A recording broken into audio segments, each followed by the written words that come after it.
Today, Baloch Cultural Day. Many times I've had, over the past year, the opportunity to travel to Balochistan. I went to places like Ziyarat, to Nushki, to Gwadar, and of course to Quetta. Good afternoon.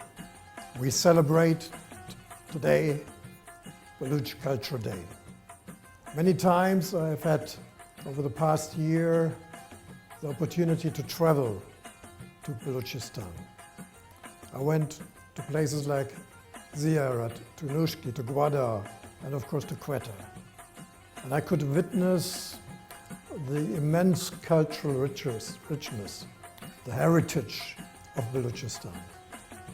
And I can only say this is something that you can really be proud of and which is worth to celebrate every day, every year in March.